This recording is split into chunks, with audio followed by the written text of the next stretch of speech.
ये क्वेश्चन दिखाई दे रहा है, disc and sphere of same radius but different mass roll off on a two inclined planes of the same altitude and length, which of the two object gets to the bottom of the plane first। सबसे कम समय नीचे पहुंचने में inclined plane के through pure rolling किसको लगेगा, ये हमें इसमें फाइंड करना है।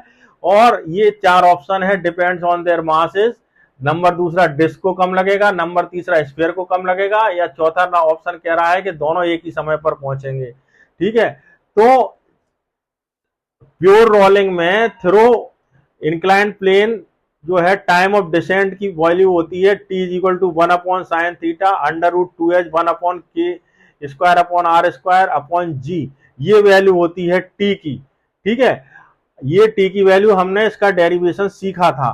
ठीक है, अब ये साइन थीटा जो है ये डिपेंड करेगा जो इंक्लाइंड प्लेन है उसके लेंथ पर और हाइट पर, जो कि सेम दी है।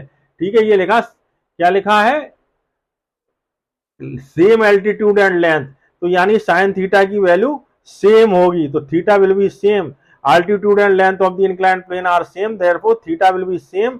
तो साइन थीटा कांस्टेंट है यहाँ पर, एच भी दोनों का सेम है, अब जी भी सेम है। अब ये डिपेंड करेगा टी के स्क्वायर अपॉन आर स्क्वायर का, तो टी भी ऊपर है और के स्क्वायर अपॉन वी स्क्वायर भी इसके ऊपर है, तो जब ऊपर है तो t इस के स्क्वायर अपॉन आर स्क्वायर पर डिपेंड करता है, यानी K square upon R square की वैल्यू अगर किसी में ज्यादा है, के जहां है रेडियस ऑफ गायरेशन है, के स्क्वायर अपॉन आर स्क्वायर की वैल्यू जिस शेप के लिए भी ज्यादा है उसके लिए t ज्यादा लगेगा, और जिस शेप के लिए K square upon R square की वैल्यू कम है उसके लिए t कम लगेगा।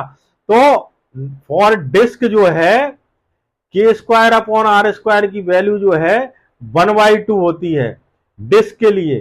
ठीक है, क्योंकि डिस्क का फॉर्मूला क्या होता है, 1/2 mr स्क्वायर। ठीक है, आई का फॉर्मूला, तो डिस्क के लिए K square upon R square की वैल्यू 1/2 यानी 0.5 होती, और स्फीयर के लिए K square upon R square की वैल्यू 2/5 यानी 0.5 होती, यानी K square upon R square की वैल्यू 0.4 कम है as compare to 0.5 which is of disc. तो डिस्क क्या जो है के स्क्वायर अपॉन आर स्क्वायर ज्यादा है, स्फीयर का के स्क्वायर अपॉन आर स्क्वायर कम है, इसलिए टी भी स्फीयर में कम लगेगा पहुंचने में नीचे और डिस्क में ज्यादा लगेगा, यानी स्फीयर जल्दी पहुंच जाएगा as compare to disc.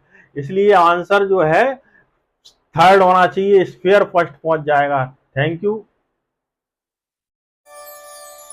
Thanks for watching this video. Don't forget to like and subscribe.